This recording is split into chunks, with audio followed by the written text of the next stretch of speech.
What's going on, guys? I'm Super Sam. Welcome to the channel. Today I wanted to talk about Nintendo Switch 2, specifically some of the takes that people have I feel like are warranted, but I don't think we're getting the complete picture. Let's dive into it.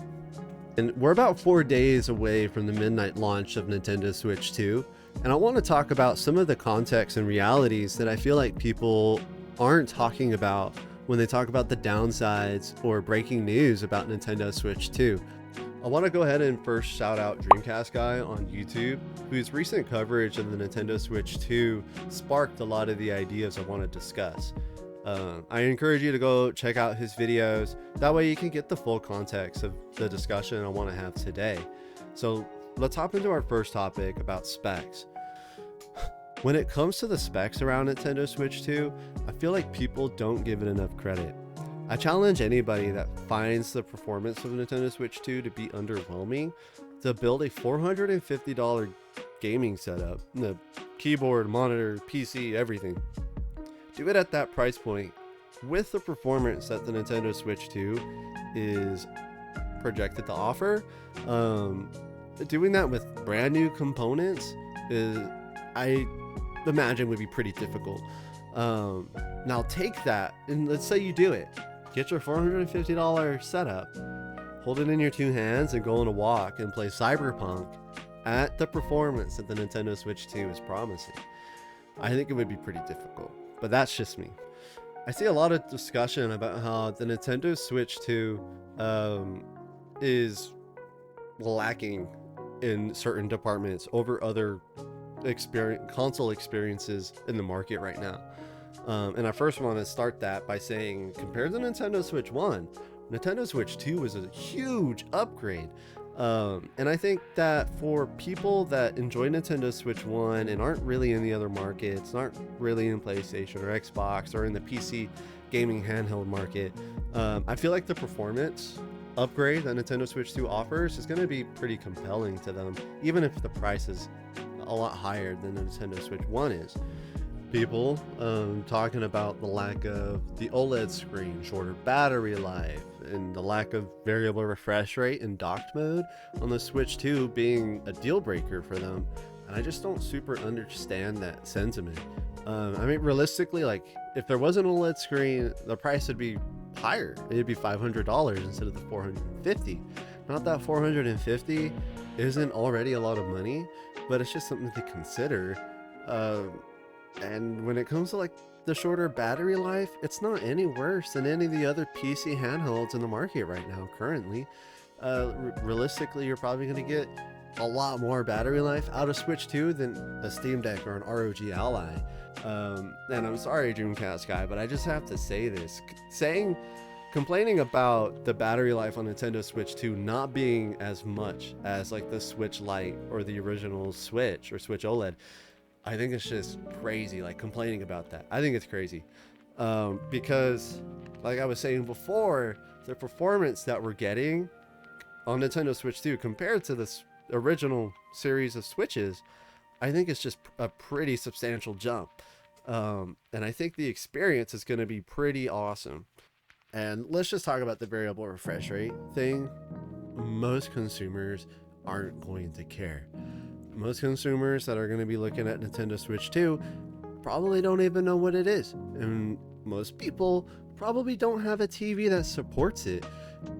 I think we need to consider those factors when it comes to what we think is missing or what we think it should have. I think the Nintendo Switch 2 is a complete experience, and I think it's a pretty dense experience at that.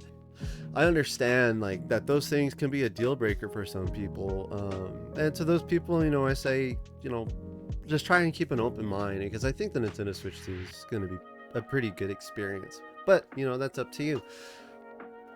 The next thing I want to jump into is the coverage and the press, whether it's from Nintendo or whether it's a third-party journalists or whatever. The press and coverage around Nintendo Switch 2, people seem to have a lot of issues with.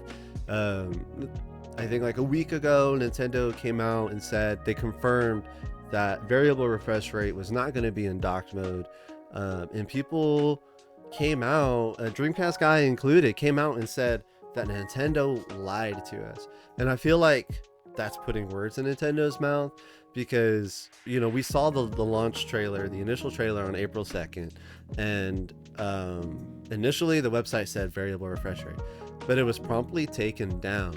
And so it's not as if Nintendo outright claimed that it had variable refresh rate. And honestly, like, they're being a lot more honest about it than I feel like we're giving them credit for, because it still has variable refresh rate in handheld mode, and I feel like that's going to be a big difference for handheld mode. And so it is a shame that it's not in docked mode, but to say that Nintendo straight up lied about variable refresh rate on the Switch 2, I think is a bit of an exaggeration. They came out and said that it was an error, and I think it's just that, an error. And coming off of Nintendo's claim that variable refresh rate was an error, people are saying that Nintendo is doing a damage control on the image of the Switch, because Nintendo knows that they have a minimum effort, maximum profit console, and that they know it, and that they're trying to slide one under the consumers. And I think that's just kind of a big exaggeration as well. I think Nintendo has been working on this for a long time, and I think Nintendo knows what they want. And I think that we underestimate what they know consumers want. And Dreamcast guy uses the quote minimal viable product. I'm going to put the definition for minimal viable product right here, and I don't think it applies to this situation. Even if you think that Nintendo is putting in minimum effort, as I understand it, the minimal viable product term applies a lot more to like a product testing phase of a product, as opposed to delivering like the final iteration. And like, people seem to think that Nintendo is just trying to cash out on Nintendo Switch 2, and I just really don't think so. Like, I think a console launch isn't easy. Like, Nintendo wouldn't be going through all of this effort to organize distribution and manufacturing of the Switch 2 unless they thought it was going to be successful.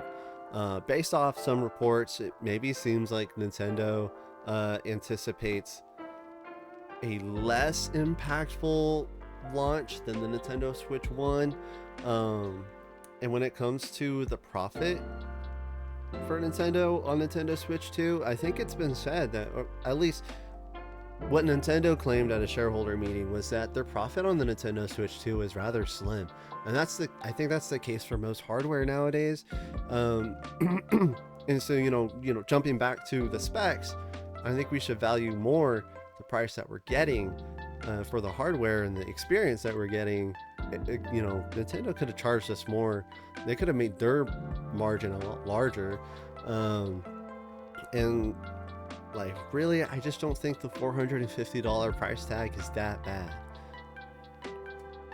I think debating whether or not the Nintendo Switch 2 is ready for launch is up in the air. People talk about the list of games that was published, where certain games aren't going to be initially compatible or outright incompatible with Switch 2 from Switch 1.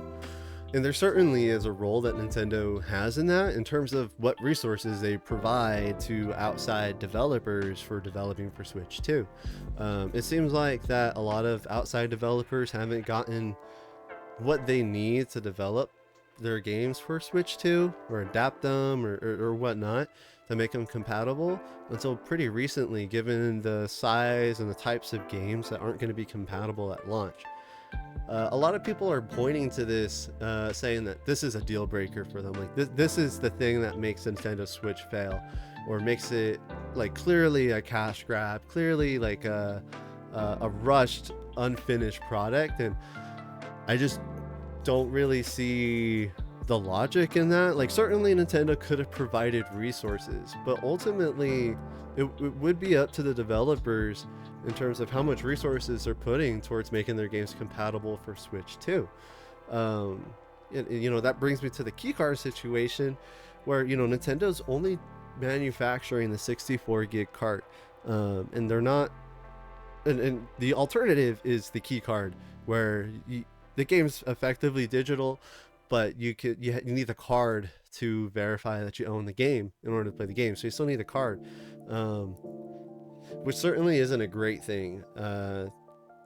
I think the full game should be on there. That would just be ideal. But the I mean, really, like, the only argument I've seen that kind of, saving grace of the key cards that I've heard is that, well, you can resell your key card game, and you can't resell a digital game, and a key card game isn't going to hold the same value as a card with the full game on it, but maybe something to think about in terms of that. The key cards isn't ideal, but I feel like it has more to do with the developers choosing to go with key cards as opposed to 64 gig cards. And certainly there are developers that their game can't afford the 64 gig card, which is fine. Like that certainly is a problem. But there are games that have confirmed key card launches that I doubt couldn't afford the 64 gig cards, and that it's a choice of theirs to go with the key cards as opposed to the full game on the cart. Maybe I don't understand enough about it, but just something to think about in my mind.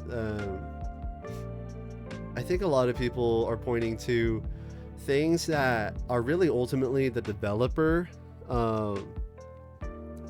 responsibility and choice, and blaming Nintendo and saying that the Nintendo Switch 2 is unfinished because of that.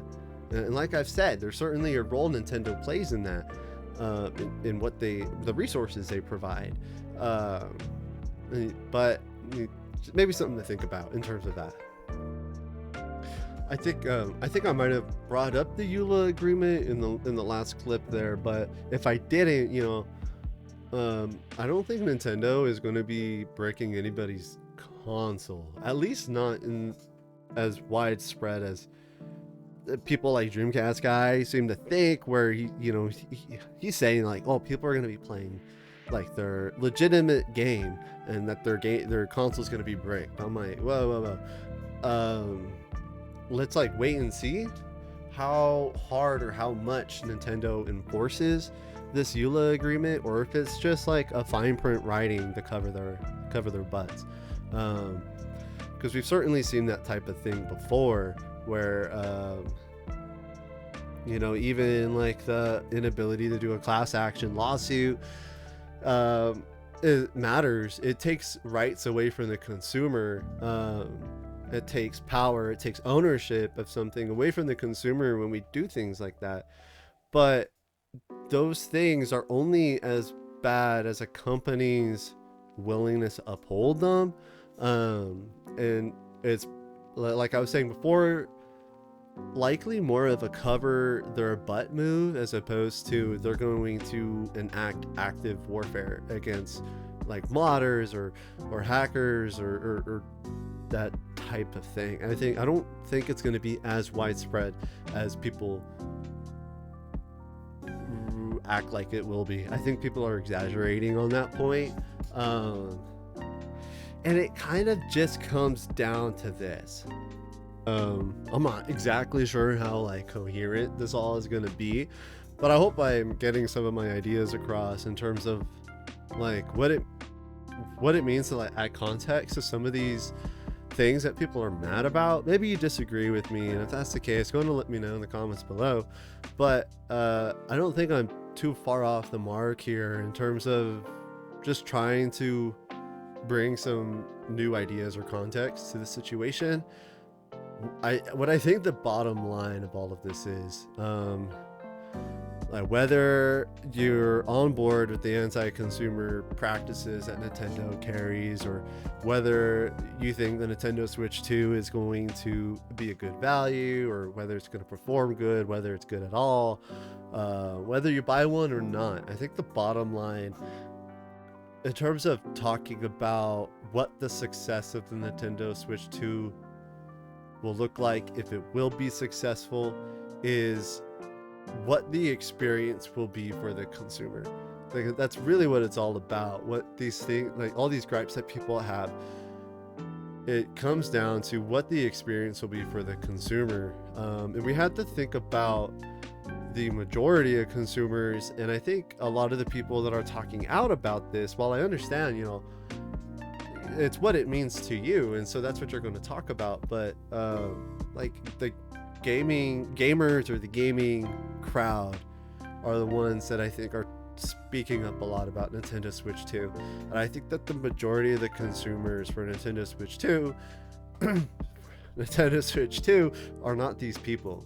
And I think the majority of consumers, I keep saying consumers a lot, but I think that the majority of them are going to like Switch 2, and I think Nintendo knows that. One of the bigger things that people compare Nintendo Switch to is that it looks like the Wii U Part 2. And what I have to say about that is that the Wii U, like, marketing, like its image was really confusing. That's why it failed. If you're here, I'm sure you know about that. I don't think the Wii U is like Nintendo Switch 2 at all. The Wii U was confusing because it was the Wii plus the gamepad. There really wasn't a huge upgrade in terms of the experience from Wii to Wii U. And I think that Nintendo Switch 2 does make a difference. Maybe the majority of consumers will think that it's just like a normal Switch, and maybe that's why Nintendo thinks the Switch 2 isn't going to do as well initially. Maybe Nintendo is holding on to a long-term plan as opposed to maxing out their sales right now. Maybe their plan is to pump up the whole Switch family with Nintendo Switch 2 in terms of bringing attention to the Switch family. And maybe you can't afford the Switch 2, or maybe it's not for you, which is just kind of realities of the lives we live, right? Like, if you can't afford something, you just can't afford something. And like, you just like, as unfortunate or difficult as that can be, that's just kind of a reality of living. And I know, like, some people are saying Nintendo Switch 2 is priced out, is pricing a lot of people out, and I'm sorry, but that is just kind of the reality of the life we live. If you can't afford the nice car, then you can't afford it, and that's just kind of the bottom line, isn't it? To the point about Nintendo Switch 2 potentially pricing people out, which is a certain reality for some people. There is still the Switch family, and it looks like, at least initially, there's going to be some titles that cross the bridge, because Nintendo Switch 2 carts will be able to be played on Nintendo Switch 1 carts, so I don't have to buy multiple copies of Metroid Prime 4 for, like, I'm buying Nintendo Switch 2, but a family member might want to play it on their original Switch, and they'll be able to, that's cool. Coming back to my point, there is still the Switch family, and I don't think Nintendo is gonna just drop them and just leave the Nintendo Switch 2, and really boot out the people that enjoy the initial Switch family. I think Nintendo is going to do a lot to promote the whole family, and I think that's good for gaming. Ultimately, I think that's it's good that people have access to these consoles, and that the original Switch family is going to continue to get support in games, and I think that's a good thing overall, ultimately. Despite the things that may or may not be bad about Nintendo Switch 2, I think Nintendo sees a lot of potential growth and success for the Switch family, maybe as opposed to the Switch 2 initially. And I'll be interested to see where the Switch 2 goes later in its life, to see if it goes the way of, like, the way the original Switch family did, the Switch Lite, Switch OLED. Are we going to get Switch 2 variants of those? And maybe over time we see the prices come down, or maybe in some way they become more accessible. But I think the Nintendo Switch 2 offers a lot of value and experience for whoever buys it. I think it's a good way to break into some of that gaming that traditionally is expensive to get into if you're building a PC, or really some of the anti-consumer practices that Nintendo is practicing. Everybody kind of does. Xbox and PlayStation have a lot of issues themselves in terms of consumer rights, and so I'm not saying it's good. I'm not saying it should keep happening, or it should be the case that we take away consumer rights in the ways that these companies are, but it is happening. And what we do to change that or don't change that, it is happening. And so there are just certain realities as of right now, and I think people should act in the interest of supporting consumer rights, but that takes time, and it's going to take effort on the part of everybody, as opposed to just kind of griping and screaming about it now, because it's already happening. It's going to be this way for a little bit, and so let's look forward and see what we can do to change it. In the meantime, I think Nintendo Switch 2 is going to be a lot of fun. That's me personally.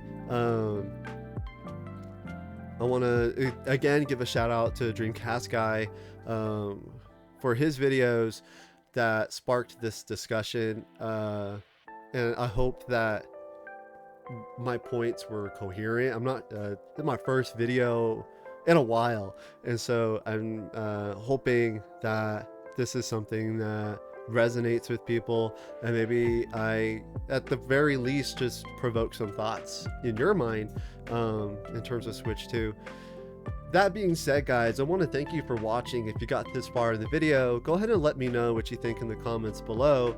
Let me know if you're buying Switch 2 or not. I have my pre-order, and I'm pretty excited, and I hope that give us some time. People really love the Switch 2, and I hope it becomes an awesome console. I'm pretty excited. Thank you again for watching. Shout out again to Dreamcast Guy. Go check out his videos if you haven't already for more context about some of the things that I talked about today. And I hope to see you next time. Bye bye.